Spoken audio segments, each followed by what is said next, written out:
Now it's time for the women tell out. Ooh, ooh. Now it's time for the women tell out. Ooh.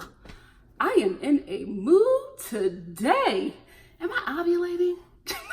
So we open up with the women tell all with Bachelor breakups, and half these people I don't even recognize. Like, I don't know who these people are. How far back did they go? Because some of these breakups looks like they were filmed on a flip phone. I was just like, oh, the quality is off. How far back did you go, Chris, to get these clips? Can we talk about Ashley Lankinelli for a second? Because I was watching her breakup and I was just like, what did he mean when he said that they lived separate lives, or I guess like his world was different from her world? And I was just like, did Ashley Lankinelli get dumped because she was ratchet? Because it seemed like he was trying to say that she was not as classy as him, or that they were from two different classes and she just couldn't go where he could go. Or, I don't know.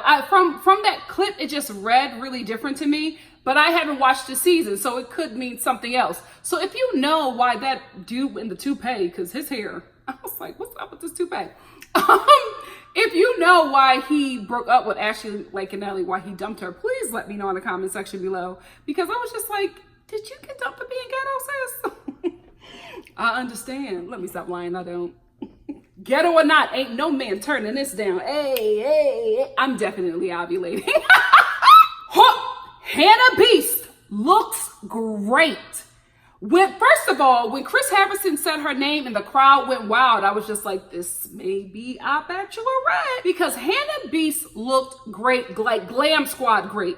She looked great in a way where this is not something that she did on her own. There was a team of people who put this look together. She looked on point. And I was just like, is this look sponsored by ABC, Hannah Beast? Because you look way too good to not be the next Bachelorette. What y'all think? Because she looked, like, all the ladies look great, but Hannah Beast, A1. I was like, oh girl, are we about to get an announcement? Can I tell you guys, I had no idea what the sloth chick looked like. I was like, oh, this is her? Child, what a bad idea. You spent your first and only night on this show in a costume and none of us recognizes you. You acted a damn fool on national TV and none of us know who you are. You got nothing out of it. You have to tell people who you are. Nobody remembers you, sis. Ugh. Disappointed. You know what? Hannah Beast looked great, right? She looked the best that I've ever seen her look. You know who else was like a showstopper for me? Tajwan. I looked at her, I was like, girl, why did you look like this when you was on the damn show? You probably would have stayed another episode. That girl looked gorgeous. Who is this hair and makeup team? Because they did a good job on the women. They all look really great. Tajwan, I'm like, sis, you're missing out on an opportunity. Listen, dark skinned chicks are in fashion. Let's be real. We still got to go through the paper bag test. Anyway, the truth. But like in fashion, we are slaying it, sis. So I'm telling you, what's your Instagram looking like? You need to like start taking some like Instagram shots with you with this beautiful skin and these great cheekbones, wearing like neon colors, or just have a shoot where your whole body is covered in like gold or hologram glitter. You need to take advantage of it, honey, because you looked gorgeous tonight. I could not stop looking at her skin and the way the lights hit her skin. She was glowing. Glowing, girl. You better take advantage of that. You better take advantage of that. Those cheekbones, child. You know what I would do? Real talk. And I'll get back on subject. If I was you, Tajwan, I would get all of those Fenty highlighters and I would on my Instagram just post my cheekbones and just me doing like a little one of those little quick videos of me swiping my cheekbones with the highlighter to tell you guys how good it looks on your skin. And I'm telling you, that thing will go viral. Fenty will pick that up. And I'm telling you, Rihanna will hire you, girl. You better put that skin to work. Now is the time, girl. We move on to Annoy and Nicole. Listen, when Chris started talking about the both of them, I was just like, I am prepared to be annoyed. They both got on my nerves, right? But what I was not expecting was for like the majority of the house to have not liked Nicole. Like Nicole was giving, you know, that same little weak thing that she does. You are bullying me. I don't have a voice. You are being mean to me. You are grown, good and grown, okay? So anyway, she was doing her whole thing, and the cameraman was getting close-ups of all the girls in the house, and they were just like, you know, like they were so over her. So I'm just like, Nicole, you got on a lot of people's nerves. I think only one person stood up for Nicole, and that was Sydney, who then got dragged by Demi. It was a lot going on, but I just was not expecting for Nicole to have been someone that got on the house's nerves. And then there were a lot of girls who are defending Annoy, who was saying that Nicole was talking bad about people. I think where Annoy messed up was she didn't hear people say these things. She was told it. So she didn't hear Nicole say it. She wasn't in the space of any of the drama. She involved herself and made herself the messenger of the mess. So of course you got a bad edit. And of course you were doing this because you wanted camera time and you were doing the most, and it backfired. But I was really happy to see that the house had her back. So it gave me a different interpretation of it, because the way, and I do think that Annoy contributed to her edit as well. But I think that that bulk of information being left out about how Nicole is talking negative about people, and basically what Annoy was saying about Nicole was truthful. We never got that side of the story. We just got Annoy looking like essentially the bully and Nicole this little weakling and falling apart. But at the Women Tell All, it was clear that what Nicole was doing was a cover. You know what I mean? It was a cover for her being messy. You know how those people who talk about people or who are nasty or who are conniving and do like slick things, and then when they get caught, they pull this thing up. Oh my goodness, I didn't know what I was doing. They go like, they start to cry and they get really, you know, they do this innocent thing. They start to bring up things that make you sympathize for them so you can forget how horrible they really are. Maybe that is Nicole. Man, I did not expect that at all. And you know what? I would love for Chris Harrison at some point to have hosted this show. Like, Chris Harrison did not care. He just let those women scream on the stage, and he just sat back and cut to commercial when it was necessary. So we finally hear Katie's side of the story, and Katie just confirms everything that Kerper said, that Tay said. And then Kaylin tries to defend her position, but unfortunately for me, she just wasn't believable. Katie was like, that is exactly what you said. She kept on saying the same thing verbatim. And I don't know, Katie was just more believable, and Kaylin was relying on her pageant queen persona to get her through, but it just wasn't enough. I believe everything that Katie said. I believe that her and Cassie were conspiring to either win at the end and get Colton, or win the Bachelorette position. I think that is what the both of them went in for. And can I be honest with you? All them chicks went in there for something. There was probably only one or two people who was actually there for Colton, and they got cut on the first night. Everybody else came on this show for opportunities. It is what it is. Unfortunately, at this point, The Bachelor and The Bachelorette has been tainted with opportunists. People come on this show for exposure. They cast a lot of these people in Los Angeles. 99.9% of the people who are here in LA want to be in the entertainment industry in some form or fashion. So they're hiring Instagram models, they're hiring actors, they're hiring aspiring actors, they're hiring aspiring dancers, they're hiring people who have aspirations in entertainment. It's not the Trista and Ryan days anymore. Unfortunately, I think we all love the purity of this show, but it's just not what it used to be. So I think that although Cassie and Miss North Kakalaki got messy and told the whole bus their plans and made a target for themselves, I don't think they were the only ones who felt that way. I think all those women felt that way, but probably got caught up in being with Colton at the end. Or maybe after they like made out or whatever, really was interested in this dude, or maybe hugged him and he smelled good or felt good. You know what I mean? So probably things morphed and changed into something else. But I believe that all these girls came here for a career opportunity. It wasn't just Cassie and it wasn't just Kaylin.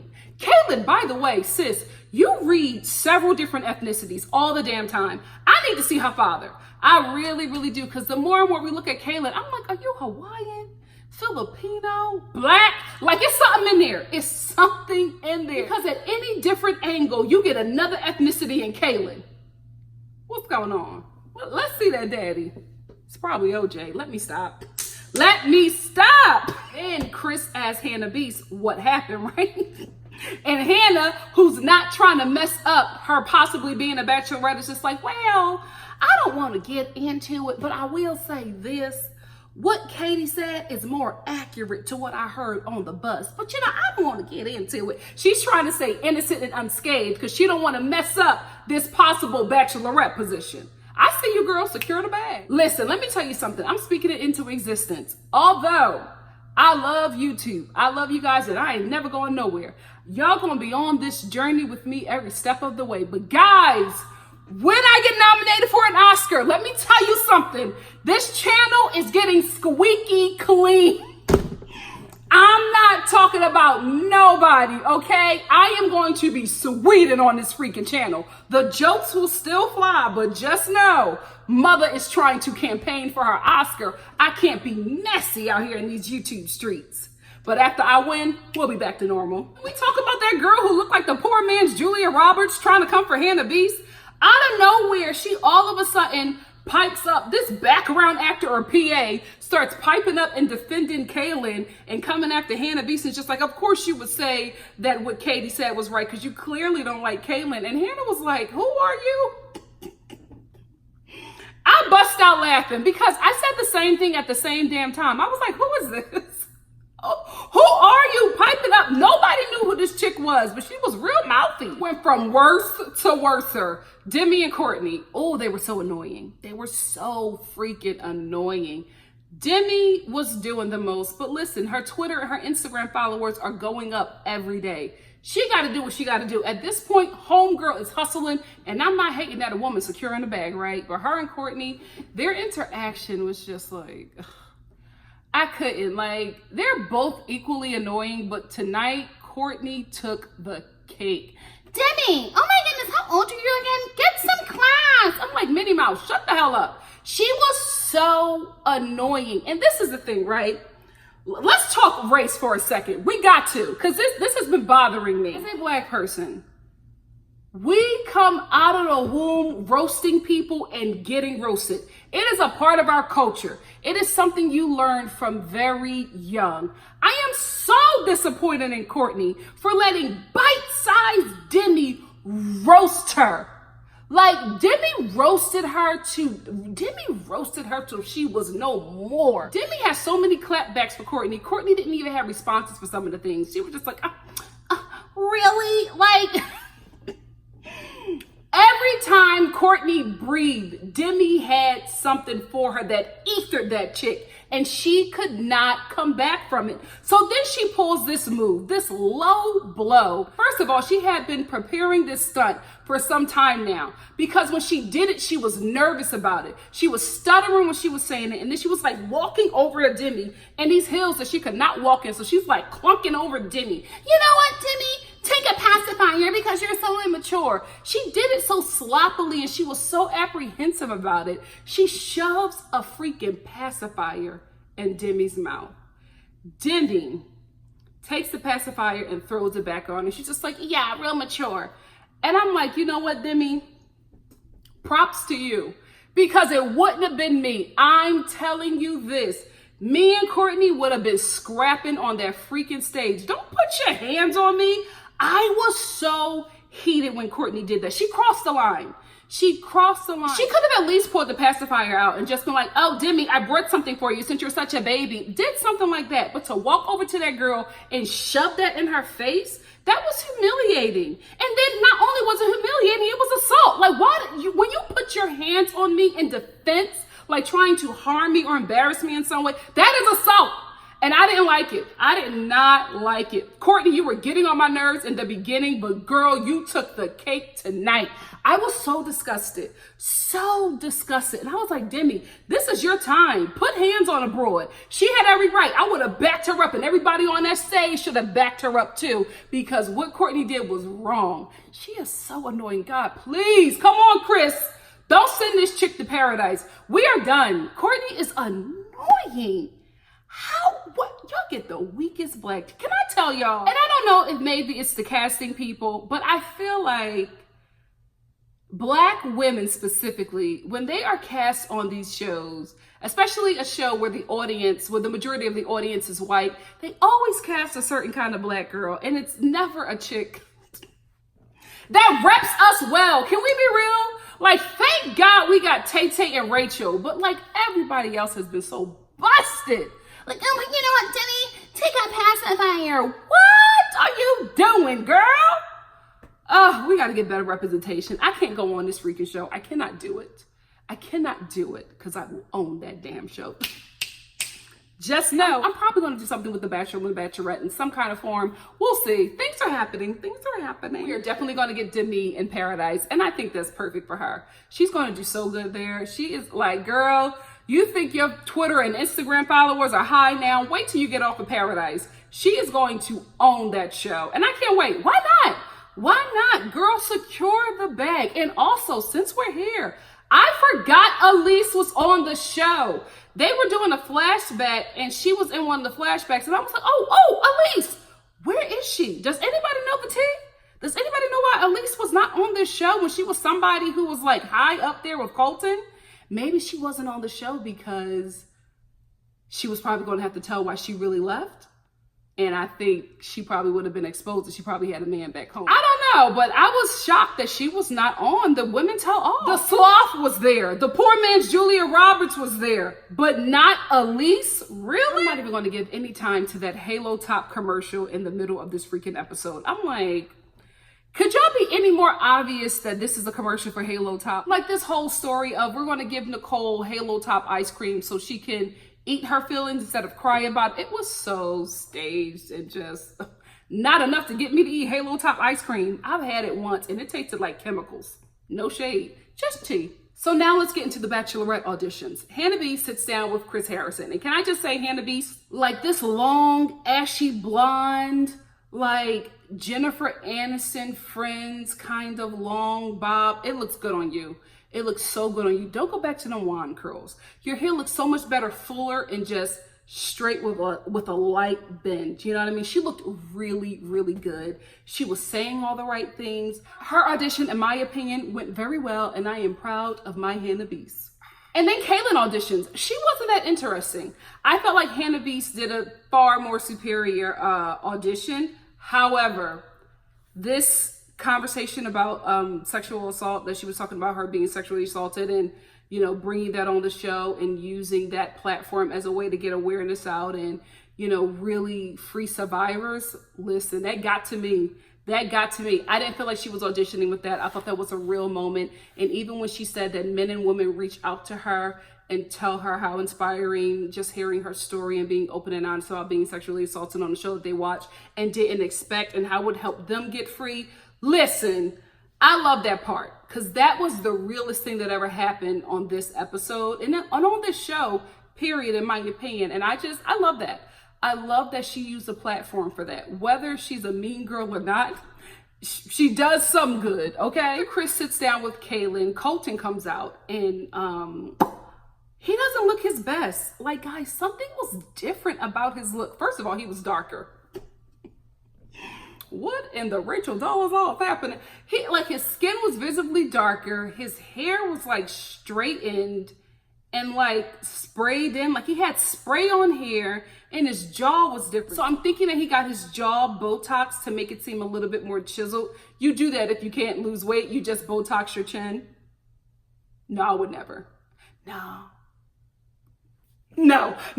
So he got his chin Botox.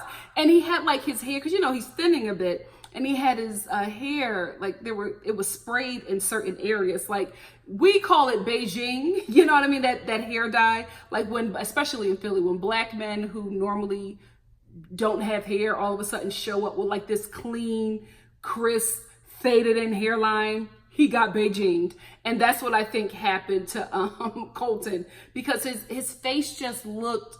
It didn't look right. Something was very off. The straight hair doesn't work for him. This spray tan wasn't working for me. The Botox wasn't working. It just, I ain't like it. I ain't like it at all.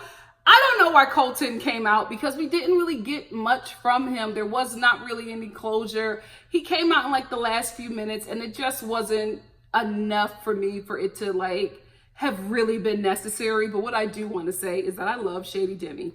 You know what? I think just because Demi has roasted the hell out of Courtney, I think Demi just got that heifer an invitation to paradise. I think we're also going to see Courtney in paradise so her and Demi can continue to go at it, because when Colton came out, Demi was just like, Chris, like, does anybody have anything to say? And Demi was like, oh, hey, Colton, I just want to introduce you to Courtney. And Courtney said nothing. Sis, and you from ATL, the blackest city in America. How you don't know how to roast? I am disgusted.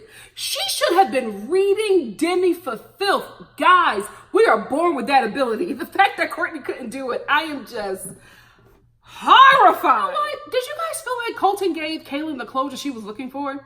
Because I don't feel like he gave it to her. Like she was asking for closure, trying to get it from him, and he flat out did not give it to her. And I was just like, ooh, we are not going to like you after these next 2 episodes, brother. I just feel it. I feel it going away where he is going to be Juan Pablo. I feel it. Ugh. And he still doesn't understand sexual innuendos. Colton, stop it, please. You whack some weeds with your tongue, okay?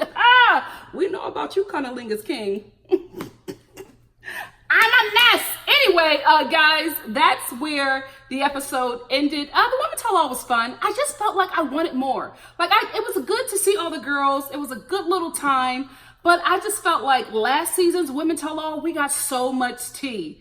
I don't feel like we got any tea from this, and I didn't, in my opinion, feel like it was necessary. Like there wasn't any really, like there wasn't a reason for Colton, there wasn't a reason for Colton to come out. There wasn't like any closure. There wasn't resolved issues that we saw in the season resolved on this show. So I just felt like they could have kept this one, in my opinion. But you know, they got to fulfill their episode contract or whatever with ABC. But yeah, that's it for me. I will see you all next week for the finale of The Bachelor. Wow, guys. Wow, we've gone on another journey together. Can you believe it? I so appreciate you guys waiting for me, sticking it out for me, and encouraging me. Like, sticking it out. Yeah, sticking it out. I'm like, sticking it out, child. I'm definitely ovulating because everything is just getting me hot and bothered. Anyway, thank you so much for stopping by NikkiStar TV. I love you guys so much, truly, dearly, and honestly. You have continued to bless me, and I would love to continue to bless you with some good content. So stay tuned. A lot of stuff is happening here as of today. I don't have any auditions coming up that I know of, but you know, that can change. But you're always a priority to me. So anyway, thank you so much, guys. Love you much. See you next week. Bye.